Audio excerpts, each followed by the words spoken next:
कैसे दिल्ली वालों ने मोदी जी के ऊपर भरोसा दिखाया, इसके ऊपर ये किताब है, आप सभी पढ़िए। मुझे इससे संतुष्ट है और आगे भी चीज़ें दिल्ली को एक विकसित दिल्ली बनाने के लिए जो चीज़ें करनी चाहिए वो बीजेपी कर रही है। लोग ये कहते हैं ना मोदी ने 11 सालों में किया क्या, तो मेरे हिसाब से वो बुक जरूर पढ़नी चाहिए उन लोगों को। जो इलेक्शन है पहले से 10 गुना बेटर। दिल्ली की 27 साल के वनवास को ख़त्म करने की बीजेपी दिल्ली की जीत के ऊपर किताब है कि कैसे बीजेपी दिल्ली ने इस बार दिल्ली को जीता और उस जीत के पीछे जो गुरु मंत्र था, जो व्यक्ति उसके पीछे था, वो थे मोदी जी और उनकी गारंटी। लोगों को यही देना चाहती हूँ कि मोदी है तो मुमकिन है। किताब का जो विमोचन है बीजेपी दिल्ली विन मोदी की गारंटी, दिल्ली में बीजेपी सरकार की जीत एक ऐतिहासिक जीत है और जो उन्होंने जीत के समय जो अपने मैनिफेस्टो में जो चीज़ें कहीं जो सुधार करेंगी वो उस चीज़ पे खड़े उतरे हैं और उस पे वो चीज़ें कर रहे हैं और आगे भी दिल्ली को विकसित बनाने में रेखा गुप्ता जी की सरकार पूरी तरीके से निरंतर दिन रात काम कर रही है और दिल्ली की जनता इससे संतुष्ट है और आगे भी चीज़ें दिल्ली को एक विकसित दिल्ली बनाने के लिए जो चीज़ें करनी चाहिए वो बीजेपी कर रही है। अभी ऋचा जी ने जो किताब लिखा है वो मोदी जी के उसके ऊपर लिखा हुआ है, जीवनी के लिए, और उन्होंने 11 साल में क्या क्या काम किए, बहुत अच्छी बुक लिखी है उन्होंने। और अभी हालांकि मैंने पढ़ा नहीं है वो बुक, कि जब मैं पढ़ूंगी उसको तभी उसके बारे में पूरा डिटेल वो कर पाऊंगी, लेकिन जहाँ तक मुझे पता है वहाँ तक कि वो बुक बहुत अच्छी है और हर किसी को पढ़ना चाहिए। जो लोग ये कहते हैं ना मोदी ने 11 सालों में किया क्या, तो मेरे हिसाब से वो बुक ज़रूर पढ़नी चाहिए उन लोगों को कि मोदी जी की जीवनी कैसी रही है। कुछ लोग हैं बहुत गंदे गंदे लोग, ऐसे शब्दों का प्रयोग कर देते हैं और बहुत उल्टा बोल देते हैं उनके बारे में, लेकिन जब किसी इंसान के बारे में जानेंगे ना तभी हमें उसका पता लगेगा। बोलने को तो मैं कुछ भी बोल सकती हूँ, उठ के आपके बारे में ही कुछ बोल दूँ, लेकिन मेरे को जब तक आपके बारे में पूरी चीज़ें पता नहीं है मैं नहीं वो कर सकती।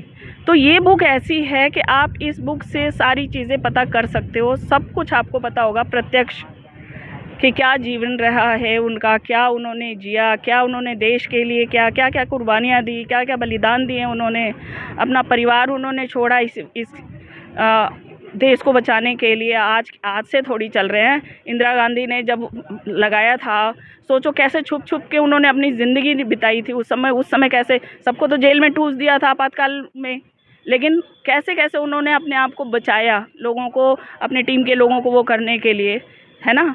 तो ये सारी चीज़ें जो है ना वो हमें इस बुक से मिल जाएंगी। इस बुक से हमें सब कुछ समझ में आ जाएगा कि क्या क्या चीज़ें लिखी हुई हैं, और बाकी जो है बुक पढ़ने के बाद ही पता लगेगा। मैंने भी अभी पढ़ा नहीं है। लॉन्च जो किताब की है इसको जब पढ़ेंगे तो उसमें सारा कुछ बीजेपी और एनडीए सरकार के बारे में लिखा होगा और मोदी जी के जो डेवलपमेंट के कार्य है, इकोनॉमिक डेवलपमेंट जो किया है और मिलिट्री पावर में जो इंटरनेशनल छवि बनाई है उसी के बारे में लिखा होगा। मैंने किताब तो पढ़ी नहीं है। बीजेपी बदलाव में तो कुछ नहीं है, मोदी जी के नेतृत्व में सब सही चल रहा है, ऐसा कुछ नहीं है। बस बाकी राष्ट्रीय अध्यक्ष अभी बन जाएंगे तो कुछ तो चेंजेस होगा ही, जो नया राष्ट्रीय अध्यक्ष बनेगा।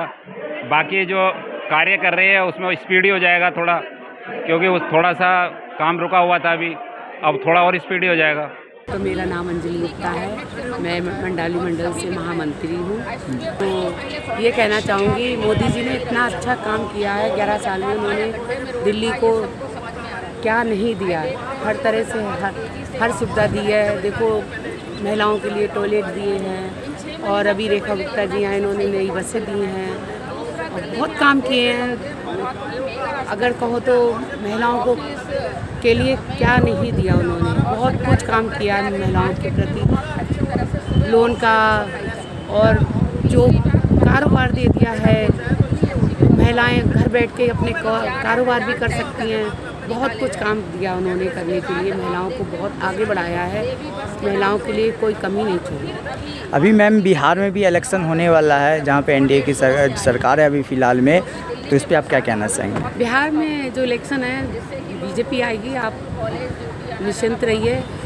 अभी लगातार नीतीश कुमार जो है नया नया योजना अभी चालू कर रहे हैं और नया नया अनाउंसमेंट कर रहे हैं, वो तो आप सबको पता ही चल रहा है। आनी तो बीजेपी है और बहुत बहुमत से भी आएगी, बहुत अच्छा विजयी होगी। और मोदी जी बहुत अच्छा काम कर रहे हैं पूरी इंडिया में, कहाँ क्या नहीं कर रही है आप देखिए, बहुत अच्छा जितना कहा जाए उतना बहुत कम है। पहली बात तो ऋचा जी को बहुत बहुत धन्यवाद और बहुत बहुत शुभकामनाएं कि उन्होंने आज ही ये अपनी बुक का लॉन्च रखा है। और दूसरी बात मैं खुद महिला हूँ एक दिल्ली की, और दिल्ली की महिला होते हुए मैं ये कहूँगी जो अब की गवर्नमेंट आई है पहले से 10 गुना बेटर, क्योंकि अभी जमुना की सफाई हुई, अक्षर घाट का निर्माण हुआ। अब जो ये काम चल रही है पहले इतनी जल्दी चालू नहीं हुआ करती थी। मैं कहती सरकार बहुत भी केजरीवाल भी कह रहे थे कि पहले के मुकाबले अब ये सरकार ठीक नहीं है, अब उनका कहना है ये। लेकिन हम दिल्ली में रहने वाले हैं और मैं ऐसे क्षेत्र से, मैं गुराड़ी क्षेत्र से आती हूँ जहाँ की जमुना का पानी आता ही आता है। उस क्षेत्र में आप पानी आए वो तो कुदरती चीज़ थी, तो आनी ही आनी थी, हर साल आती थी, लेकिन आके इतनी जल्दी जाना ये हम लोगों के लिए बहुत बड़ी बात थी। वहाँ पे मैं वहीं से आई हूँ, अभी पानी मैंने ना के बराबर है अपना। और पिछले साल जब बाढ़ आई थी पानी 2023 में, हम लोगों ने महीने वहाँ पे हम लोगों को घर से निकलना मुश्किल हो गया था। गवर्नमेंट बहुत अच्छा काम कर रही है और हम चाहते हैं कि ये गवर्नमेंट के साथ दिल्ली की पब्लिक के साथ। अभी बिहार इलेक्शन पे आप कुछ कहना चाहेंगे मैम, जहाँ फिलहाल अभी बीजेपी यानी एनडीए का सरकार है वहाँ पे, तो उस पर आप क्या कहना चाहेंगे? बीजेपी आएगी क्योंकि जंगल राज था। अब आप किसे कहेंगे? लालू जी को कहेंगे जिनके राज्य में रातों रात गाड़ियाँ गायब हो गई थी, रातों रात सड़कों। अब उनके लिए तो कहना खैर हमारे वो नहीं है, लेकिन वो जंगल राज था। मैं कुछ झारखंड से बिलोंग करती हूँ, लेकिन वो जंगल राज था। जंगल राज दोबारा हम लाने नहीं देंगे।